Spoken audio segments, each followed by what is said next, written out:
मैं यहाँ पे हूँ बेसिक इलेक्ट्रिकल इंजीनियरिंग की क्लास में, module number 2 that is single phase AC का टॉपिक आज जो हम पढ़ने वाले हैं that is analysis of AC circuit. तो सिंगल फेज एसी सर्किट का एनालिसिस तक हम पहुंच गए हैं। अपने प्रीवियस वीडियोस में हम लोगों ने जैसे कि बात किया हुआ था generation of single phase AC के बारे में।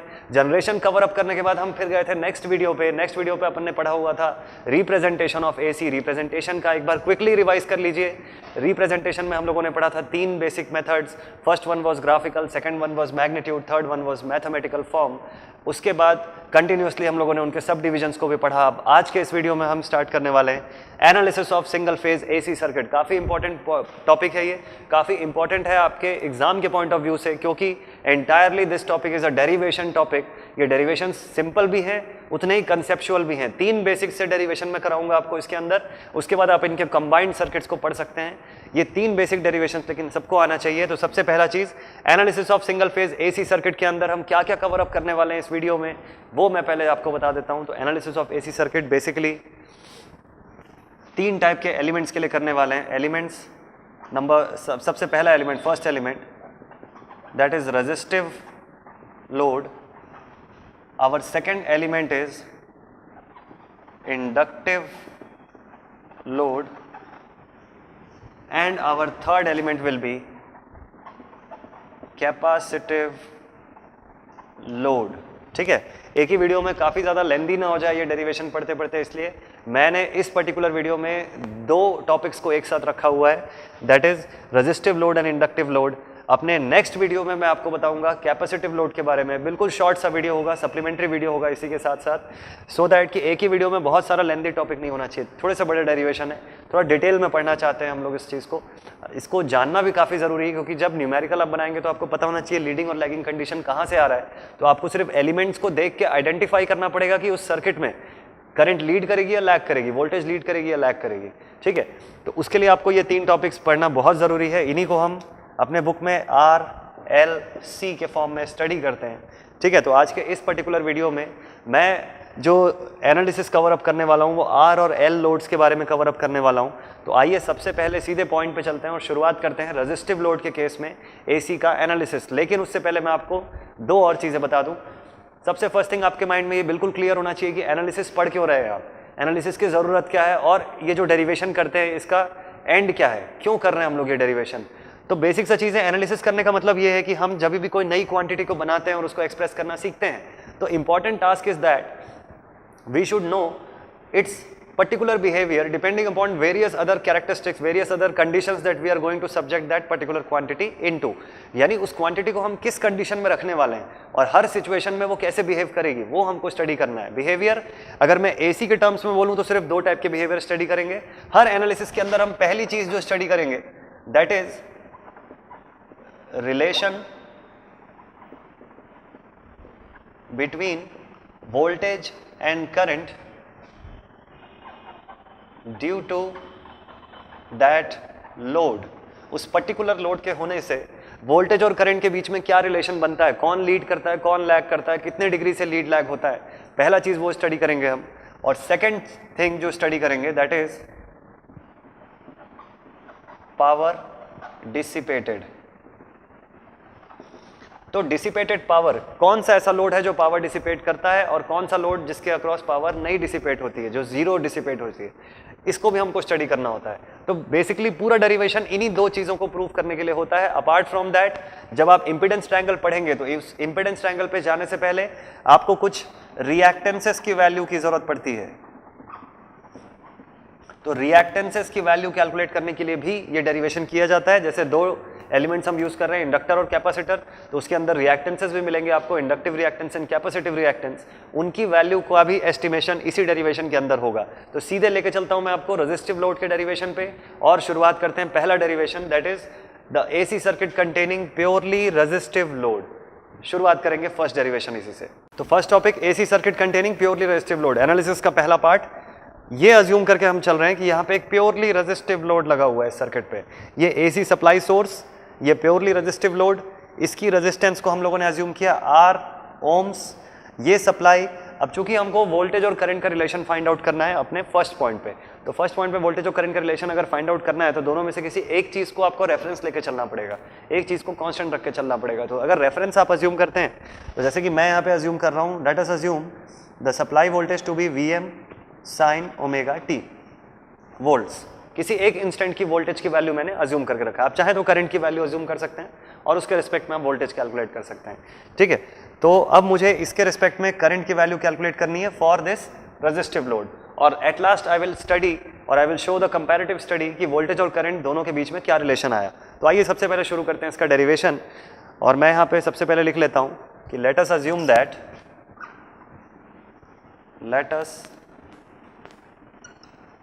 दैट a purely resistive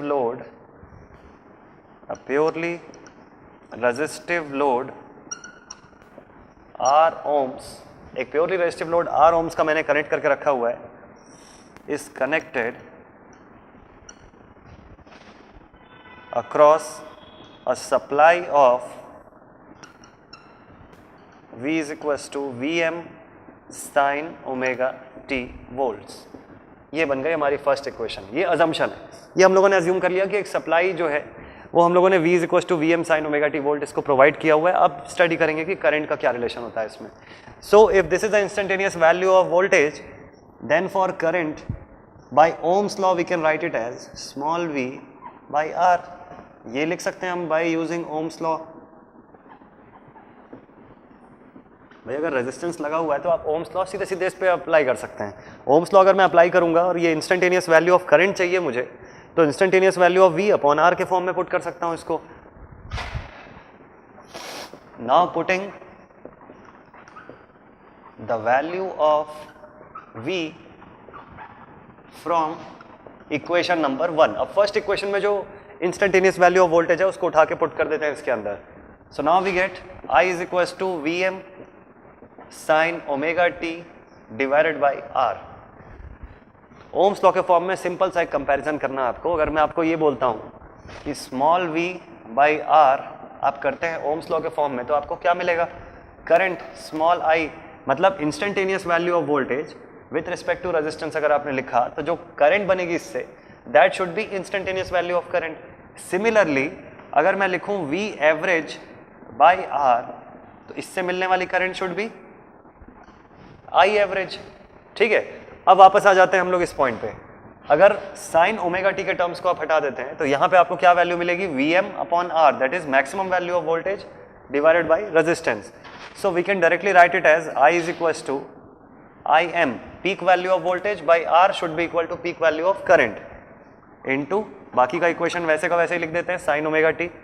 अब देखिए ये आ गई हमारे पास करंट की इंस्टेंटेनियस वैल्यू, नेम कर दिया इसको 0.2 के फॉर्म में, ठीक है। इसको मिटा लेते हैं। तो अब आप कंपेयर कर सकते हैं इक्वेशन नंबर 1 और इक्वेशन नंबर 2 को। दोनों इक्वेशन को अगर आप कंपेयर करेंगे तो आप देख सकते हैं both are expressed in same form, और दोनों के साइन ओमेगा टी के फॉर्म में नहीं, दोनों के जो फेज एंगल्स हैं वो बिल्कुल सेम सेक्शंस पे हैं, उसके बीच में कोई फेज डिफरेंस नहीं दिखता है आपको। तो सीधे इस डेरिवेशन में लिखते हैं comparing equation number 1 and equation number 2, we can say that the voltage and current are in same phase। इसी कंडीशन को इन फेज बोलते हैं, इन फेज भी बोला जाता है, ठीक है। तो अगर इन फेज को आपको ड्रॉ करके शो करना है, आप कुछ ऐसा शो कर सकते हैं। ये इसका फेजर होता है, ओमेगा रेडियंस पर सेकंड के फॉर्म में। अब वोल्टेज और करंट को आपने सेम सेक्शन में शो कर दिया, क्यों? क्योंकि दोनों के बीच का phase angle that is phi is 0, कोई फेज डिफरेंस एंगल नहीं है, फेज डिफरेंस है ही नहीं, तो आप इसको सेम लाइन पे ही ड्रॉ करके शो कर सकते हैं। सो अभी जैसा कि मैंने आपको बताया हुआ था कि इस सेक्शन में हम जो पूरा डेरिवेशन कर रहे हैं वो सिर्फ 2 ओरिएंटेशन है इसके, 2 ही चीज़ों के लिए कर रहे हैं। पहला चीज़ to study the relation between voltage and current for different types of loads. दूसरा चीज़ the value of power consumed, power consume होता है या नहीं होता है, अगर हो रहा है तो कितना पावर कंज्यूम होता है, ठीक है। तो लेके चलता हूं आपको डेरिवेशन के सेकंड पार्ट पे। पावर डिसिपेटेड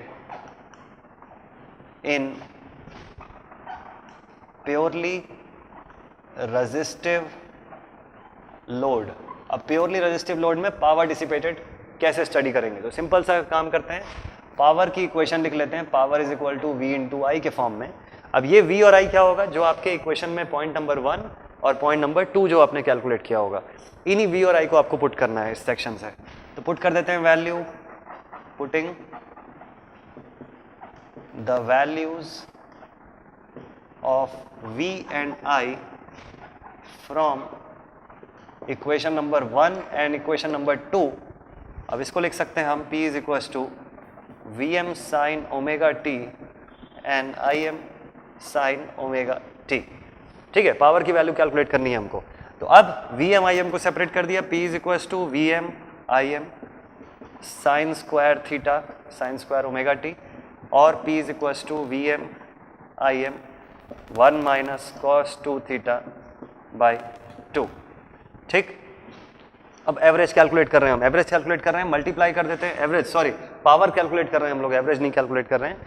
तो अब पावर कैलकुलेट कर रहे हैं तो मल्टीप्लाई कर देते हैं इसको 1 और cos 2 ओमेगा टी से, वैल्यू मिल जाएगी हमको यहाँ पे V m I M upon 2 minus V m I m cos 2 omega t divide by 2। दो तरीके हैं डेरिवेशन आगे कंडक्ट करने का। पहला तरीका तो ये है कि आप सीधे सीधे फ्लक्चुएटिंग पार्ट को नेग्लेक्ट कर सकते हैं। अगर सीधे सीधे फ्लक्चुएटिंग पार्ट को नेग्लेक्ट करेंगे, ये पूरी वैल्यू को आप 0 पुट कर सकते हैं, इसके साथ मल्टीप्लाई होने पे ये पूरा सेक्शन 0 हो गया, और रिमेनिंग क्वांटिटी जो आपके पास बचेगी that should be V m I M upon 2। Standard तरीका अगर मैं आपको इसका बताऊं तो वो ये होता है कि हम इस पूरे सेक्शन का एवरेज कैलकुलेट कर लेते हैं, एवरेज वैल्यू कैलकुलेट करते हैं। तो अगर आप इसका एवरेज कैलकुलेट करेंगे तो आप खुद आपको ये वैल्यू मिल जाएगी कि ये सेक्शन पूरा का पूरा इंटायरली एट द एंड 0 ही हो जाएगा। अगर आपको ये फिर भी नहीं समझ में आ रहा होगा तो मैं एक बार एवरेज कैलकुलेट करके दिखाता हूं, लेकिन आपको ये डेरिवेशन करने के समय शो करने की जरूरत नहीं है, आप डायरेक्टली नेग्लेक्ट कर सकते हैं। तो एक बार देख लेते हैं इसका एवरेज कैसे कैलकुलेट किया जाता है। ठीक है, तो इसका एवरेज कैलकुलेट करने के लिए देख लीजिए, यहाँ पे वैल्यू है V m I m cos 2 omega t by 2। ठीक है, इसको थोड़ा एक स्टेप और ऊपर लेके जाता हूं मैं, तो इसका एवरेज हो जाएगा V m I m, average का मतलब इंटीग्रेट कर दिया फ्रॉम 0 टू पाई की लिमिट से। ठीक है, और वैल्यू अंदर 1 minus cos 2 omega T upon 2 और divided by pi minus 0। Average के लिए इंटीग्रेट कर दिया मैंने with respect to d omega t. ऐसे ही निकालेंगे इस सेक्शन का एवरेज। ठीक है, तो अगर इसका आप एवरेज निकालते हो तो देख लो क्या वैल्यू मिलेगी आपको, V m I M upon 2 pi. इस सेक्शन में आपको 1 माइनस कॉस 2 ओमेगा टी का अगर एवरेज निकालोगे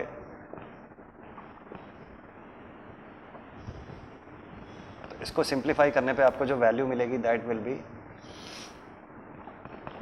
sign 2 omega T sine 2 omega T upon 2 from 0 to pi. ठीक है, 1 माइनस साइन 2 ओमेगा टी के फॉर्म में। ठीक, 2 को हम लोगों ने पहले ही बाहर निकाल लिया हुआ है, पाई को भी बाहर निकाल लिया हुआ है, तो 1 माइनस साइन 2 ओमेगा टी 0 से पाई के रिस्पेक्ट में अपन को मिल गई। ठीक, अब इसमें अगर आप वैल्यू पुट करेंगे तो ये ओमेगा टी के फॉर्म में हो जाएगा अगर इंटीग्रेशन आपने लगाया हुआ है तो, और आई की वैल्यू हो जाएगी V m I M upon 2 pi. वहाँ 0 से पाई में अगर पाई पुट किया तो pi minus 0 minus sine 2 omega t. तो साइन 2 ओमेगा टी में आप पाई पुट करें या 0 पुट करें, वो वैल्यू अल्टीमेटली पूरी 0 ही हो जानी है। ठीक, तो करंट की वैल्यू आपको मिलेगी V m I m by 2, pi और पाई कैंसिल आउट हो गया, तो ये कंडीशन मिलेगी आपको। तो यही कंडीशन हम लोग डायरेक्टली यहाँ पे निकाल लेते हैं, ये सब पूरा इतना स्टेप किए बिना। तो डायरेक्टली हम नेग्लेक्टिंग द फ्लक्चुएटिंग पार्ट लिख सकते हैं चाहे तो इसको, तो लिख लेते हैं नेग्लेक्टिंग द फ्लक्चुएटिंग पार्ट। ये पूरा इतना सीरीज करके आपको दिखाने की जरूरत नहीं है, डायरेक्टली आप नेग्लेक्टिंग द फ्लक्चुएटिंग पार्ट लिख सकते हैं। तो फ्लक्चुएटिंग पार्ट को अगर नेग्लेक्ट किया तो यहाँ से पावर की वैल्यू हमको मिल गई, power is equal to V m I M upon 2 minus 0, और V m I M upon 2 standard form में नहीं है। क्यों स्टैंडर्ड फॉर्म में नहीं है? क्योंकि आपको भी पता है कि हम लोग क्वांटिटीज़ को उसकी आरएमएस वैल्यू के फॉर्म में एक्सप्रेस करना ज़्यादा प्रेफर करते हैं, तो इसको क्विकली कन्वर्ट कर लेते हैं आरएमएस के फॉर्म में। ये एक्सप्रेशन को मैं हटा देता हूँ अभी। तो आरएमएस के फॉर्म में अगर हम लिखना चाहें तो आप देख सकते हैं V m I M upon 2, इस 2 को आप 2 सेक्शन में स्प्लिट कर सकते हैं। कौन कौन से 2 सेक्शन में स्प्लिट करेंगे? तो देखिए आप इसको लिख सकते हैं power is equal to V m by root 2 and I m by root two. अभी हो गया ये आरएमएस के फॉर्म में। हम लोगों ने पहले डेरिवेशन किया हुआ है V M upon root two is V R M S and I M upon root two is I R M S. मिल गया power consumed in terms of RMS for a purely resistive load. तो दो चीजें पता चली यहाँ से, दो कंक्लूजन आप ड्रॉ कर सकते हैं। सबसे पहला चीज, वोल्टेज और करंट के बीच में कोई फेज डिफरेंस नहीं है अगर प्योरली रेजिस्टिव लोड है तो। दूसरी चीज, पावर डेफिनेटली कंज्यूम होती है जिसको कि V R M S I R M S के फॉर्म में एक्सप्रेस किया जा सकता है। तो this was all about the purely resistive load. आगे चलते हैं हम प्योरली इंडक्टिव लोड के केस में, देखते हैं उसको स्टडी करके कि उसमें से कौन कौन सी वैल्यू मिलती है हमको। तो आइए चलते हैं प्योरली इंडक्टिव लोड के केस में। तो आइए शुरू करते हैं अपने सेकंड डेरिवेशन को और एनालिसिस के अंदर चलते हुए, जैसे कि अभी हम लोगों ने रेजिस्टिव लोड का एनालिसिस किया, अब करते हैं इंडक्टिव लोड का एनालिसिस। तो for inductive load the very first thing that we need to assume is that let us assume the AC circuit containing purely inductive load is to be supplied with a AC supply, alternating current supply। तो सबसे पहला काम इसका circuit diagram में draw कर देता हूं। अब इंडक्टिव लोड यानी एक प्योर इंडक्टर हम लोगों ने यहाँ लगा के रखा हुआ है। इस प्योर इंडक्टर को मैं ऑल्टरनेटिंग करंट की सप्लाई देने वाला हूँ और फिर से मैं यहाँ पे अज्यूम करूंगा जो अभी जस्ट मैंने अज्यूम किया हुआ था रेजिस्टेंस के केस में कि let the supply voltage be Vm sin omega t volts, inductor with inductance L henry. अगर आप लोगों ने बेसिक्स सब पढ़ा हुआ है तो आपको पता होगा इंडक्टेंस की यूनिट हेनरी होती है और इंडक्टिव रिएक्टेंस की यूनिट ओम्स के फॉर्म में एक्सप्रेस की जाती है, ठीक है। और इसके रिस्पेक्ट में मुझे करंट की वैल्यू फिर से कैलकुलेट करनी है जैसा अभी प्रीवियस डेरिवेशन में हम लोगों ने किया हुआ था। तो आइए शुरू करते हैं इसके डेरिवेशन को। सबसे फर्स्ट थिंग फिर से यहाँ लिखेंगे लेट अस अज्यूम अ प्योरली इंडक्टिव लोड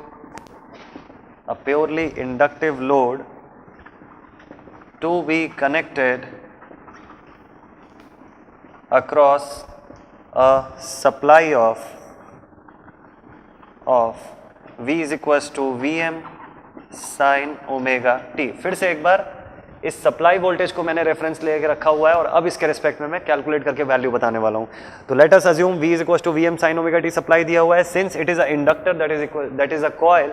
अब कॉइल के रिस्पेक्ट में अगर मैं बात करूं उसको आपने अल्टरनेटिंग सप्लाई यानी चेंजिंग मैग्नेटिक फील्ड देके रखा हुआ है तो डेफिनेटली वो कुछ ईएमएफ इंड्यूस करेगा जिसको कि हम ऐसे एक्सप्रेस कर सकते हैं EMF induced in coil is given as. अब ईएमएफ का इक्वेशन हम जानते ही हैं -n d phi अपॉन dt के फॉर्म में एक्सप्रेस कर सकते हैं। ये ईएमएफ इंड्यूस हो रहा है कॉइल के अंदर। देखिए प्रॉब्लम ये है कि जैसा कि मैंने बताया इस सेक्शन के अंदर हमको सिर्फ दो चीज़ों के बारे में ही एनालिसिस करना है। क्या दो चीज़ें? वोल्टेज और करंट का रिलेशन, दूसरी चीज़ पावर डिसिपेटेड। तो अगर आपके पास यहाँ वोल्टेज अज्यूम्ड है और आपको करंट निकालना है तो इस फॉर्म में आप कभी कैलकुलेट नहीं कर सकते हैं। क्यों? Because this is a magnetic quantity. ये जो लिखा हुआ है ये मैग्नेटिक क्वांटिटी है। मैग्नेटिक अलग अलग मैग्नेटिक कंपोनेंट्स के फॉर्म में इसको एक्सप्रेस किया गया है। इस फॉर्म में करंट कभी नहीं निकल सकता क्योंकि current is a electrical quantity. तो रिक्वायरमेंट किस चीज़ की है? इस मैग्नेटिक क्वांटिटी को इलेक्ट्रिकल क्वांटिटी में कन्वर्ट करने की रिक्वायरमेंट है। तो आइए कन्वर्ट कर लेते हैं। तो EMF can be given as equal to the supply voltage but in minus sine. क्यों? क्योंकि इसका माइनस साइन यही बताता है कि ये अपनी कॉज को अपोज करने की कोशिश कर रहा है on the basis of Lenz law, ठीक है। तो ईएमएफ इसका इक्विवेलेंट वोल्टेज के फॉर्म में, N is equal to inductance यानी नंबर ऑफ टर्न्स को आप इक्वेट कर सकते हैं इंडक्टेंस से। क्यों? क्योंकि सिमेट्रिकल है दोनों की दोनों कंपोनेंट्स अपने अपने सेक्शंस पे। जितना नंबर ऑफ टर्न्स होगा उतना ही इंडक्टेंस होगी, या उल्टा बोलूं तो जितना इंडक्टेंस है एग्जैक्टली उतना नंबर ऑफ टर्न्स भी मिलना चाहिए आपको। Then d phi by d t can be given as d I by d t. Rate of change of flux या rate of link flux, rate of flow of link flux should be equal to rate of flow of supply current, ठीक। इसके form में अगर मैं एक नया equation बनाऊं तब मैं यहां पे लिख सकता हूं E की जगह पे लिखा minus of V is equal to minus of L d I by d t, ठीक है। तो माइनस साइन को कैंसिल आउट करते हुए अब फिर से इसको लिख सकते हैं V is equal to L d I by d t. देख सकते हैं आप स्मॉल v है मतलब instantaneous value of voltage.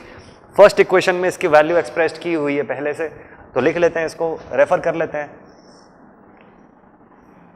From equation number 1, equation 1 से v की वैल्यू पुट कर देते हैं। So this becomes Vm sine omega t और इक्वल टू के उस साइड है आपके पास L d I by d t is equal to L d I upon d t. अब माइंड में एक बार फिर से क्लियर कर लीजिए, आपको चाहिए आई की वैल्यू, करंट की वैल्यू एक्सप्रेस करनी है, तो इस डी को छोड़ के बाकी सारी चीजों को इक्वल टू के दूसरे साइड सेंड कर लेते हैं। So now we are having Vm sin omega t, dt को इधर भेज दिया, जैसे ही dt को इधर भेजा पता चल गया कि ये पूरा सेक्शन इंटीग्रेट होना चाहिए, l को आपने इधर भेजा तो divided by l should be equal to d I का मतलब हो गया इंटीग्रेशन। तो अब इस सेक्शन को जब आप इंटीग्रेट करेंगे तो आप इसको सीधे करके अगर लिखना चाहें तो i, इसको इंटीग्रेट किया i is equal to constants बाहर निकाल लेते हैं Vm अपॉन l integration of sine omega t in terms of dt।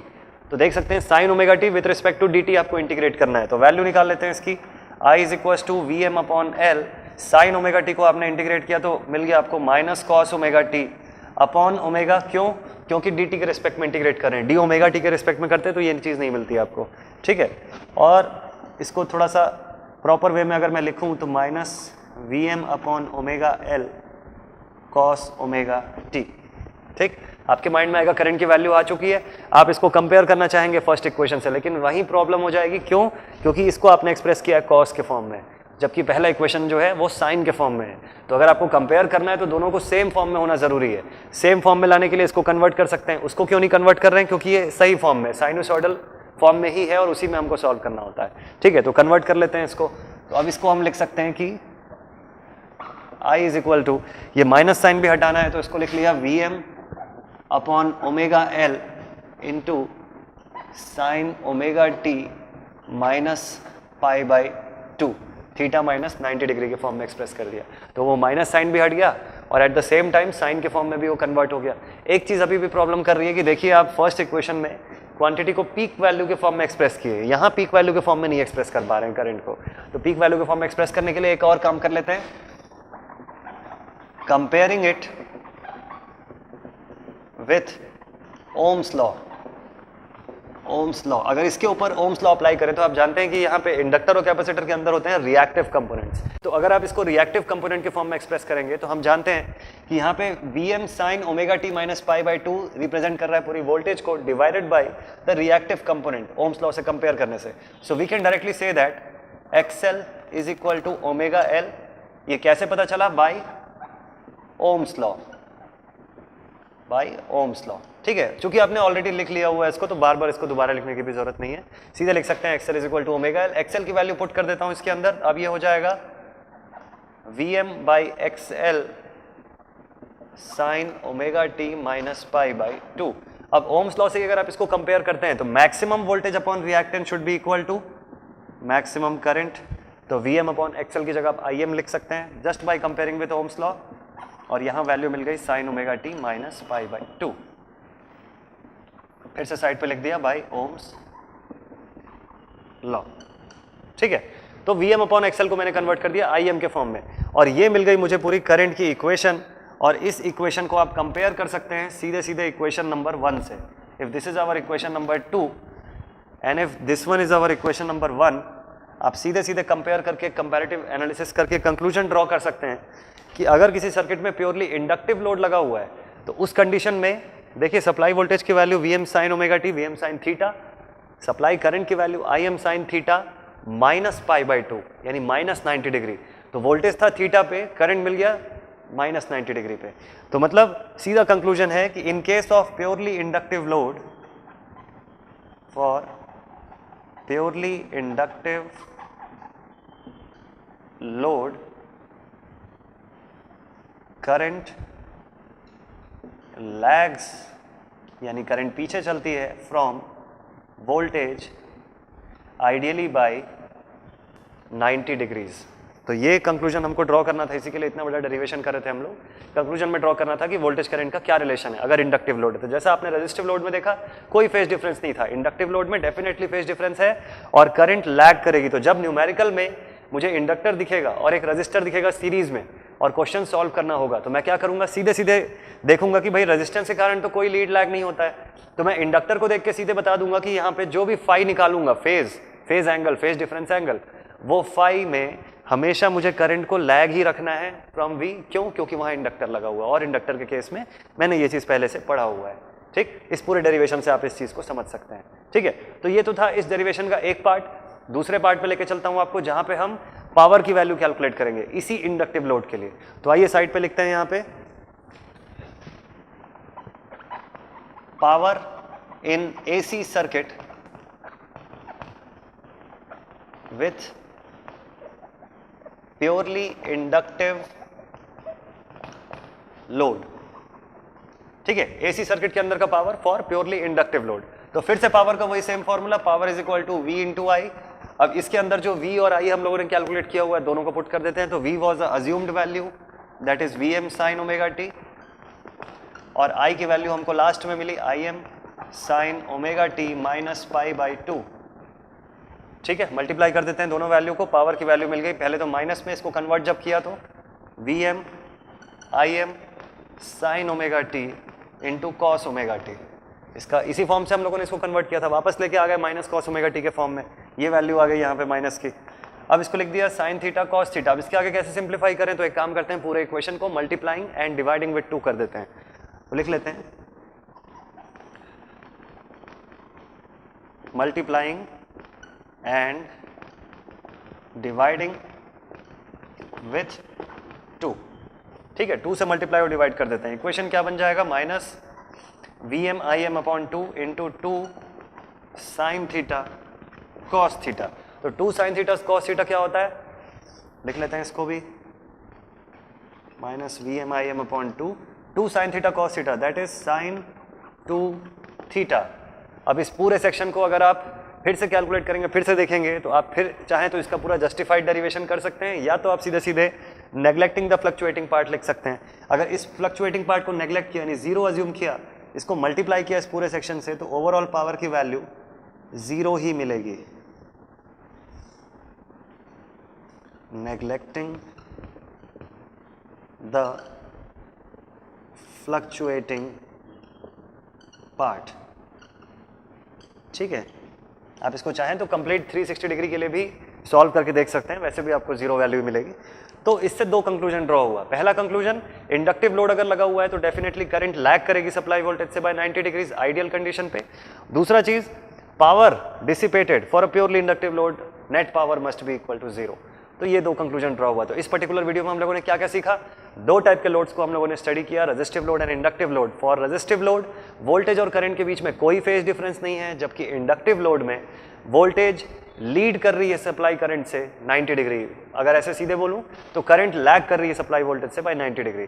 दूसरी चीज, रेजिस्टिव लोड के केस में power dissipated was there, was present, that is Vrms into Irms, जबकि for inductive load there was no power dissipated, यानी net power dissipated was already 0।